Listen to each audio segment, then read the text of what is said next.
महाराष्ट्र में बहुचर्चित बल्लारपुर के मालू परिवार पर बार बार सूरज गुप्ता द्वारा होते हमलों का मुद्दा विरोधी पक्ष नेता विजय वडेट्टीवार ने महाराष्ट्र के विधानसभा में उठाया है।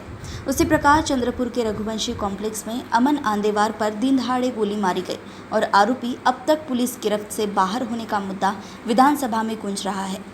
उसी प्रकार 7 जुलाई को दिन दहाड़े 3 अज्ञात हमलावर देशी कट्टा लहराकर अपनी दहशत बनाते हुए दुकान में घुसकर पेट्रोल बम बरसाते हुए नौकर को चाकू मारकर घायल करके भाग निकलते हैं।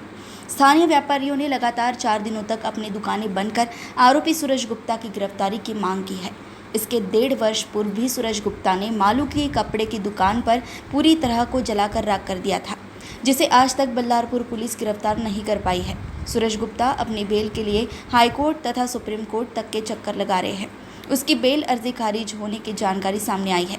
आइए देखते हैं कि विधानसभा में विरोधी पक्ष नेता विजय वडेट्टीवार दोनों विषयों को लेकर क्या कहते हैं। त्या बल्लारशामध्ये अध्यक्ष महोदय आम्ही सगळ्यांनी तसं सांगितलं, म्हणजे माहिती आपल्या लक्षात आणून देतो की त्याच्या पूर्वी मनसेचा कामगार सेनेच्या जिल्हाध्यक्षावर गोळीबार झाला। त्यानंतर बल्लारपूरमध्ये बॉम्बफेक, पेट्रोल बॉम्ब आणि कट्ट्यातून गोळीबार केला। अध्यक्ष महोदय, कायदा सुव्यवस्थेचा विषय निर्माण झाला। खरं म्हणजे हे जे बल्लारशामध्ये जे काही गोळीबार झाला अध्यक्ष महोदय, त्या तो आरोपी तडीपार होता।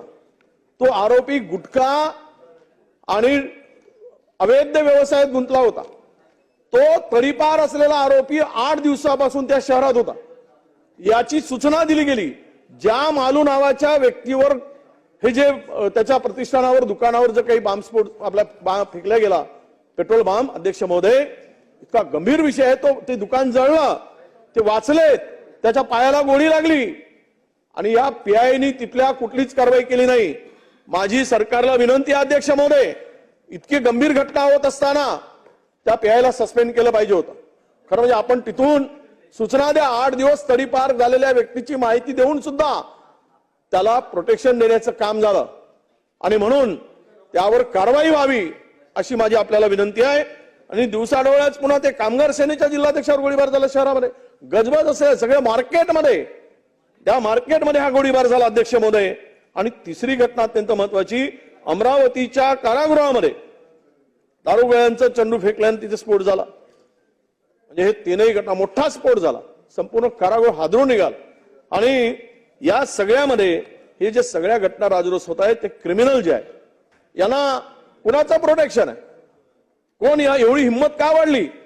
कायदा सुव्यवस्थेचे काय दिनवडे निघालेत? पोलिसांचा धाक करायला नाही, पोलीस काम करायला तयार नाहीत अध्यक्ष महोदय।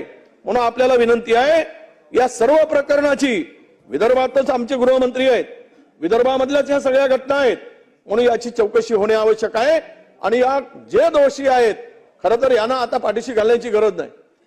सगळे अवैध धंद्यामध्ये यंत्रणा कामाला लागली आहे, सराज रोजपणे हप्ते वसुली सुरू आहेत अध्यक्ष महोदय। आणि म्हणून या सगळ्यांचे कायदा सुव्यवस्थेची जी काही आताची परिस्थिती निर्माण झाली, कायद्याचा धाक या कुणावरही राहिला नाही। म्हणून आपल्याला विनंती आहे अध्यक्ष महोदय की आपण या ठिकाणी कारवाईचे आदेश द्यावेत।